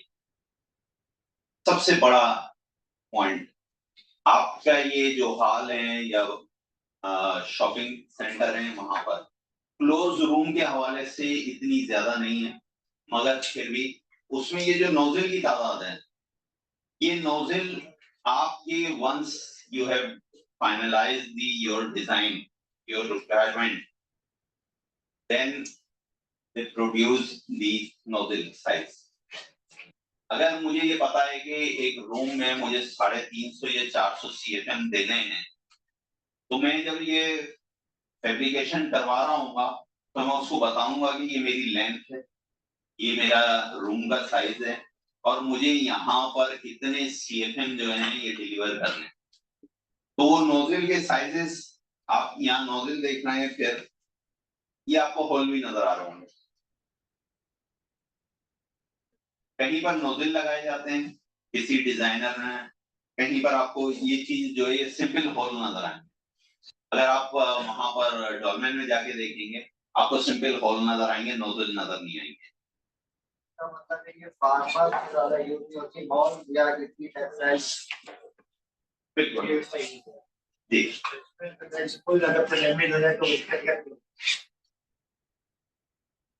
तो क्वेश्चन इसमें डैमेज क्यों होगा, कोई ऐसी चीज नहीं है। फिर भी अगर आपका ये डैमेज होता है, ये फैब्रिक डैमेज का मतलब है फैब्रिक फट गया आपका, तो वो आपको रिप्लेस करना पड़ेगा वो पोर्शन, क्योंकि ये वो फैब्रिक नहीं है कि आपने उसको एक ऑल्टरनेट सिलाई कर दी या ऐसा कर दिया। ऐसा हो सकता है पैचेस लग गए। वो पैचेस देखिए वो एक शॉर्ट टर्म रेमेडी तो कर सकते हैं आप, अदरवाइज ये मटेरियल ऐसा है कि ये अलावा इसके कि आप कोई शार्प चीज से इसको मार के इसको फाड़ें, ये इसको कुछ नहीं होता और ये वॉशेबल होती है। ये भी हो सकता है कि रोज में कोई काम हो रहा हो वेल्डिंग। यस लाइफ स्पैन क्या है इसका? देखिए लाइफ स्पैन जो है 20 से 25 साल, तो वो कहते हैं कि कुछ नहीं होता है, मगर जब हम इंडस्ट्री की या किसी जगह की बात करते हैं तो 10 से 12 साल हमारा इक्विपमेंट डिजाइन होता है। आप कोई भी सिस्टम लगा रहे हैं तो आप ये समझ लीजिए कि इंडस्ट्री में या कोई बड़े सिस्टम में 12 साल या 15 साल ये इनफ होता है, उसके बाद आपको रिप्लेसमेंट करनी है। इसमें हीट ट्रांसफर रेशो क्या होगा, जैसे इतनी थिकनेस इसकी अगर लीक हो तो हीट ट्रांसफर में कितना इफेक्टिव है? देखिए ये हीट ट्रांसफर या आपकी कोल्ड एयर जो है ये सिर्फ और सिर्फ आपकी सप्लाई के लिए ज्यादा काम करती है। आपने हॉट एयर सप्लाई करनी है तभी ये सही है, टेम्परेचर के हिसाब से इसका मटेरियल जो है वो यकीनन सिलेक्ट होता है। और फिर भी अगर आप हॉट एयर की बात करते हैं तो 30, 32 अरे सब कुछ आप कहेंगे इसमें हॉट एयर का टेम्परेचर मैक्सिमम यही होता है। हॉट एयर नॉर्मली इतना ही होता है, ज्यादा से ज्यादा अगर आप जाएं तो 35-40 तक चला जाएगा मैक्सिमम। 30 पे नॉर्मल होता है। हमारी भी सप्लायर का जो कोर्स उसमें ठंडी हवा में भी 53-54 फॉरेनहाइट में जाता है, तो इसमें हीटिंग में भी तकरीबन ये कि आपके फॉरेनहाइट में अगर आप देखें तो वो 80-90 फॉरेनहाइट में जाए। तो इसमें यानी जैसे हीट ट्रांसफर से मुराद ये थी कि कूलिंग वेस्ट तो नहीं होगी हमारी, के बाहर का एटमॉस्फेयर इसके ऊपर इफेक्ट कर रहा हो। ये भी बता रहे भाई एम्बिएंट पे लगाने के लिए नहीं है, इंटरनल ये एरिया। देखें सबसे पहले मैंने आपको ये बताया कि ये मॉल एरिया में, प्ले एरिया में यानी कंडीशन एरिया में लगाना है। इवन ये कि अगर आप कंडीशन एरिया में सप्लाई एयर डक्ट लगाते हैं जहां पर फ्रेश एयर नहीं आ रही है तो आप वहां इंसुलेशन नहीं कर रहे, मॉइस्चर नहीं आएगा वहां पर। ये रिटर्न और लॉस के लिए नहीं, ये सप्लाई के लिए। सप्लाई लाइट टेस्ट बताया जी जी टेस्टिंग के लिए आपने लाइट टेस्ट बताया था, ये फेंट्स के बाद भी इफेक्टिव रहता है ये या सिर्फ लेंस के अंदर ही करता है? आप उसको इस तरह से कर सकते हैं कि जो स्टेट आपके जो हैं उस पे तो रिजल्ट आपको बहुत अच्छा आता है, और बैंड पे यकीनन उसकी जो लाइट की जो वेलोसिटी या उसकी मूवमेंट है वो इतनी अच्छी नहीं होती, मगर फिर भी क्योंकि शीट मेटल की बात कर रहे हैं तो शीट मेटल पे थोड़ी सी रिफ्लेक्शन आती है कि आपको कवर कर लेता है। लेंथ यकीनन इतनी नहीं होगी कि आप एल्बो के बाद 50 फीट इधर भी ले जाएं, 50 फीट इधर ले जाएं, मगर ये कि आपका जो टारगेट होता है वो पूरा हो जाए। आप कुछ जी, इसके नॉइज लेवल कैसे कंट्रोल होता है? जैसे फैब्रिक डक्ट है तो उस नॉइज का यूज करता हूँ। नॉइस लेवल देखिए डिपेंड करता है आपका नोजल के साइजेस को। जिस तरह से हम डिफ्यूजर की बात करते हैं ना, डिफ्यूजर से अगर आप 12x12 का डिफ्यूजर है, आप उसकी सिलेक्शन में जाएंगे 600 CFM पे आपका नॉइज लेवल कुछ और होगा, जब 800 करेंगे नॉइज लेवल चेंज हो जाएगा, फिर उससे और बढ़ाएंगे साइज वही है आपका, मगर आप क्या कर रहे हैं कि एयर फ्लो की तादाद बढ़ाते जा रहे हैं, इसका मतलब है नॉइज बढ़ाते जा रहे हैं। यस साइजिंग भी जो है ना नॉर्मली लो वेलोसिटी पे की जाती है, ज्यादा हाई वेलोसिटी पे की भी नहीं। ये चांसेस नहीं होते कि कोई नॉइज क्रिएट कर जाए? आपने देखा नोजल नहीं लगी, सिर्फ होल दिए गए, उससे फैब्रिक कुछ नॉइज क्रिएट नहीं ऐसा कुछ, मगर ये कि यहाँ पर कितना CFM रख सकते हैं अगर इंडोर भी साइज डिपेंड करता है। सही बात नहीं, ये नहीं खाली यही साइज है, बड़े छोटे सारे साइज मिल गया। अगर वहां पर निशान आपको याद है फाइजर में हमने क्या साइज लगाया है, कुछ 30 इंच 30 इंच डाया की डक लगाई, उसमें होता ये है कि या आपका शुरू का जो मशीन कनेक्शन होता है, जो इक्विपमेंट से लेके एरिया तक है, वो आपका मेटल व्हाटएवर PIR जो भी आप इस्तेमाल कर रहे हैं, उसके बाद ये इनसाइड आपकी चल रही होती है फैब्रिक। किस एरिया में सॉल्व किया आपने फाइबर? फाइबर में किस एरिया में? पीछे जवाब देगा वेयर हाउस। Yeah. और कोई चीज जी। सर फ्लेम से इसकी कितनी प्रोटेक्शन है, यानी कि शॉर्ट सर्किट होता है जैसे आपने वेयर हाउस में बताया है, यस, तो अगर शॉर्ट सर्किट होता है या इसकी हाइट तो चलो है, लेकिन वहां से फ्लेम से कितना प्रोटेक्ट होगा? देखिए फैब्रिक का ये जो मटेरियल है उसकी कंडीशन है, और उसमें ये होता है कि जो आपका फायर प्रूफ मटेरियल भी बनता है। इवन ये कि अगर आपने ये देखा हो, जो फायर फाइटर होते हैं उनका जो ड्रेस होता है वो भी स्पेशल फायर प्रूफ होता है।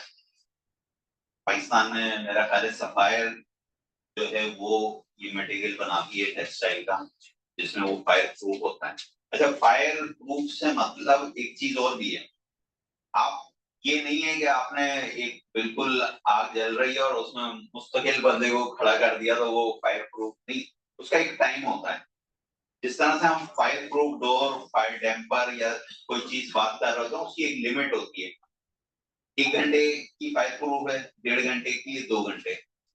मैंने 2 घंटे से ज्यादा की टाइम लिमिट शायद ही मैंने कहीं पढ़ी हो।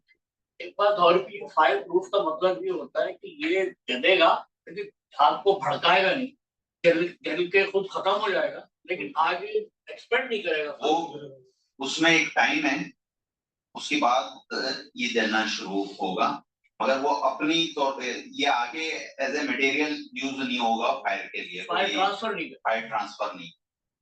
कुछ टाइम तक तो ये सस्टेन करेगा, जिस तरह से हम हीट में अगर हम अपना हाथ रखते हैं कुछ सेकंड तक तो हम बर्दाश्त कर लेते हैं, फिर हम एकदम हाथ हटा लेते हैं क्योंकि वो हमारी लिमिट खत्म हो चुकी होती है, उसके बाद हमारी जो स्किन होती है वो जलने लगी।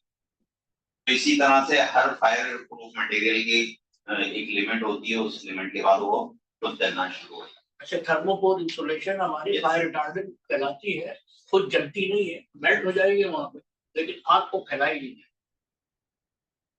इसकी लोकल मैन्युफैक्चरिंग हो रही है आराम से या बहुत प्रोडक्ट हो रहा है? पहली बात ये कि बहुत कम यूज हो रहा है, दूसरी बात ये कि अभी तक यहाँ पर नहीं बन रही है, इम्पोर्ट करानी पड़ती है। मगर ये जरूर है कि अगर आप इसको लेते हैं तो आपकी कॉस्ट और सब चीजों में जो है वो फायदा हो अगर आप इम्पोर्ट कराएंगे तो वैसे ही बढ़ जाएगी। नहीं, फिर भी आपके कंट्रोल में। सर ये एक फाइनेंशियल एक सब्जेक्ट अलग होगा, वो ज्यादा बेहतर जो इसके ट्रेडर होंगे वो अच्छा बताएंगे। जी सर, इंटरनल स्टैटिक प्रेशर्स का क्या होता है? मतलब जैसे ब्राउन डक्ट होती है P3 वगैरह की, तो ये फाइबर डक्ट में ज्यादा होता है कम? अगर आप इसकी बात कर रहे हैं इसमें कम होता है, इसीलिए अभी आले साहब ने बताया लो प्रेशर के लिए इस्तेमाल होता है। यस, और कोई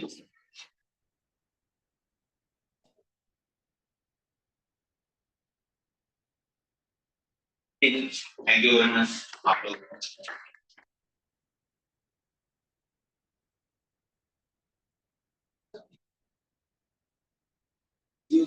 यस,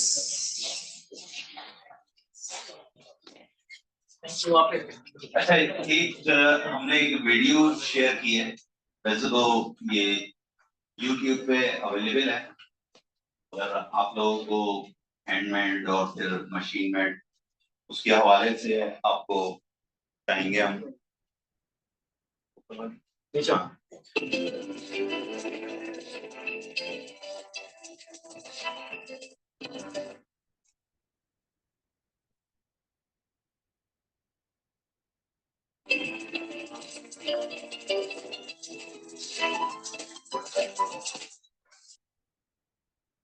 ये मशीन जो है, मशीन को हम कहते हैं auto line duct manufacturing machine. ये एक आप लोगों के लिए, खासतौर पर उन लोगों के लिए ज्यादा वो है जो पाकिस्तान से बाहर जाना चाह रहे होंगे और उनको, तो उनके लिए अवेयरनेस के लिए है। नहीं तो नॉर्मल हमने जितना जो कुछ बताया है वो आपके यहाँ पर पाकिस्तान में वो सिस्टम होता है। आप इसमें आपके पास ऑयल GI शीट को आपने लगा दिया जाता है, उसके बाद आपका सॉफ्टवेयर पे आपने साइजेस दे दिए, उस साइजेस पे ये ऑटो इसको कटिंग करती है, बेंडिंग करेगी और नॉचिंग करेगी। तो इसीलिए इसको ऑटो डक लाइन कहते हैं। ऑटो डक लाइन में मुख्तलिफ मॉडल आए, ऑटो डक लाइन 2, 3, 4, 5, 6, 7 तक आए। तो हमने ऑटो डक लाइन 3, क्योंकि यहाँ पर पाकिस्तान में 3-4 इंडस्ट्रीज में ये अवेलेबल है जो कि इस्तेमाल हो रही है, मगर बाकी लोग अभी तक वो मैनुअली कर रहे हैं। तो इसको आप थोड़ा सा इंफॉर्मेशन के लिए आपको, ये साइजिंग में बेंडिंग कर रही होगी ऑटो, जो साइज दिया आपने, उसके बाद आपका ये पीस जो ये कट के ये तैयार हो जाता है। फिर इसके बाद दूसरे उसमें जब हम कमांड देते हैं, कमांड देने के बाद क्या होता है कि शीट जो है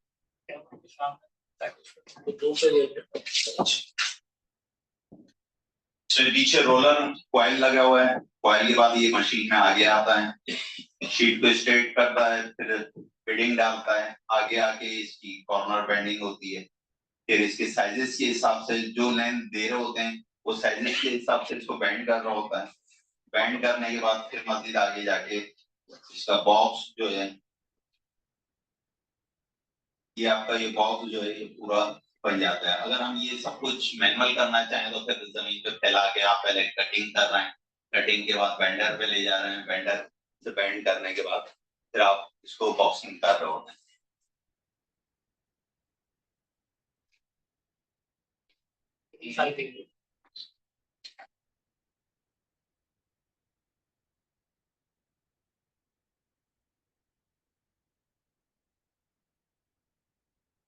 पहले स्टेप में डक सीधी हुई, फिर एक नॉचिंग कहलाती है, जहां पर डक्स को बेंड कर रहे होते हैं उसके निशान आ जाते हैं कटिंग के लिए। फिर उसके बाद आगे ये एक और बेंडिंग होती है, फिर मेन बेंडिंग शुरू हो जाती है जो साइजेस के हिसाब से होती है, और इसी के अंदर बेंडर के साथ साथ एक शेयरिंग लगी हुई है। ये आपको नॉचिंग नजर आ रही होगी। ये बाज दफा ये होता है कि हमारे पास हम प्रोजेक्ट कर रहे थे करबेला डैम का, यहाँ से हमें करके बना के भेजनी थी। अगर हम पूरा बॉक्स बना के भेजते तो बहुत ज्यादा वॉल्यूम लेता, तो हमने इस किस्म के एल पीस में या स्ट्रेट पीस हमने पूरे बना के यहाँ से उसको ट्रांसपोर्टेशन किया और वहां पर मैनुअल वेंडर से उसको कर। ये छोटी सी एक वीडियो थी, आप लोग शेयर। Thank you.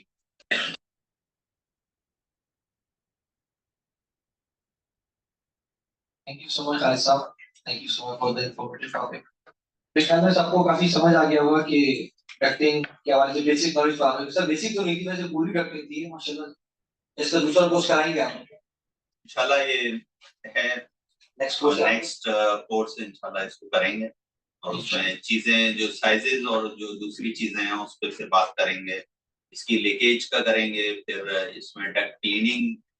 तो ये डक्टिंग का एक बहुत बड़ा एक वो है चैप्टर, और उसको करना भी इंशाल्लाह। ऐसे ये कंडीशन नेसेसिटी होगी, डक्टिंग भी नेसेसिटी होगी अभी।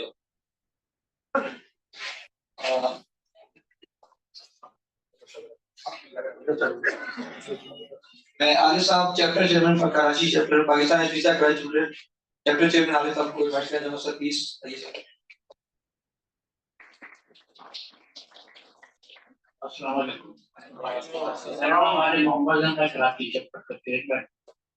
डक्टिंग जाहिर है एयर कंडीशनिंग का बहुत ही खास तौर पर सेंट्रल एयर कंडीशनिंग या फैक्ट्री एयर कंडीशनिंग के साथ बहुत वाइटल पार्ट है। इसको कहीं से बगैर आज भी बड़े सिस्टम की एयर कंडीशनिंग काम मुकम्मल है।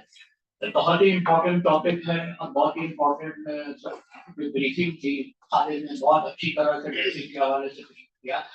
Thank you very much Khalid. ये तो डेफिनेटली नॉलेज है न्यू कमर्स के लिए, इनको समझने के लिए। जाहिर है मैं तो सवाल से देखूं बात करूं, अगर मैं 1969 सॉरी 72 थी तो एक प्रोजेक्ट के ऊपर मैं गया, मैनुअल डक बना रहे थे, यानी मेजरमेंट खालिद आपने सबको बताया, लेकिन मेजरिंग टेप को जिधर भी दिया जिसके बगैर मेजरमेंट होती नहीं, सबकी साइजिंग नहीं है, तो ये भी वाइटल पार्ट है measuring tape.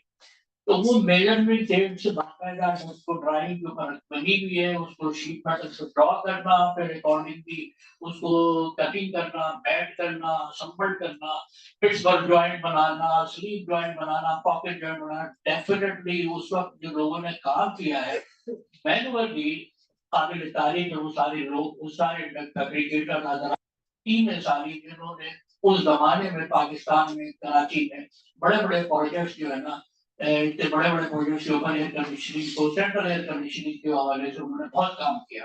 Really appreciate to them. बहुत ही एक बेहतरीन टॉपिक था, डेफिनेटली आप लोगों के लिए बहुत ही नॉलेज कुछ टॉपिक रहा है।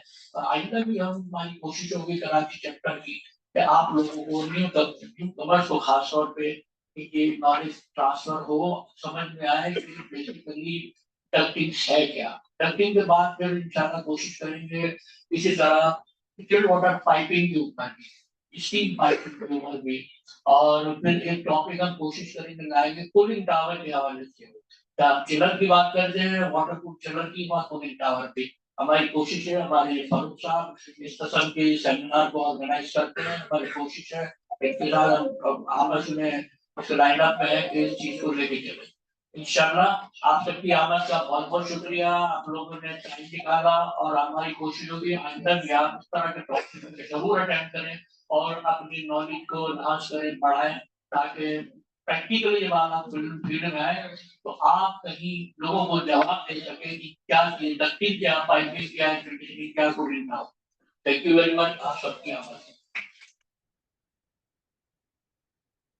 हमारे बीच एक और एलसी मेंबर मौजूद है, वासिफ साहब। वासिफ जी सर, आइए स्टेज पर कह रहे हैं।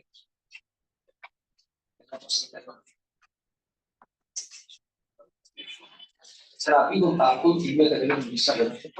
मुझे दो से मैं आपके क्लास में फ्रांस का सेक्टर में ये जितने भी टॉपिक्स हैं जो हम लोग आपको में अरेंज करते हैं, ये सारी बातें बहुत नॉलेजफुल है। नॉर्मल इतनी प्रैक्टिकल नॉलेज आपको ना कॉलेज में मिल सकती है ना क्लास में मिल सकती है। मैं आप सब लोगों से रिक्वेस्ट करूँ कि आए और इसको जरूर अटेंड करो। आज इतनी अच्छी ऑडियंस है, माशाल्लाह से तो देख के भी कुछ होता है कि लोग चाहते हैं।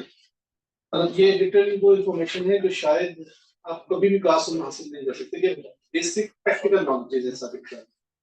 जो साहब आपको से आपको प्रेजेंटेशन दी है, ये मतलब जो कहते हैं ना बहुत इजी वर्ड्स में और बहुत ही मतलब आपको से कहते हैं जो ग्रासरूट लेवल पे जाकर दी है इन्होंने। मतलब मैं जो काम समझता हूँ मैं बहुत ही मजा आया प्रेजेंटेशन को देख कर। चलो भाई भाई तो जबरदस्त इंशाल्लाह ठीक है, इस पर करते रहेंगे इंशाल्लाह।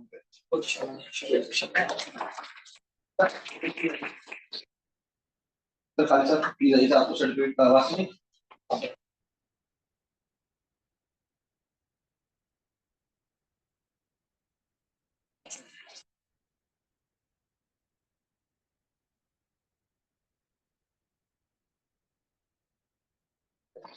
आप लोगों के आने का बहुत बहुत शुक्रिया, और आप एक रिफ्रेशमेंट अवेलेबल है भाई साहब टीचर गाड़ी की तरफ से, प्लीज आप थैंक यू।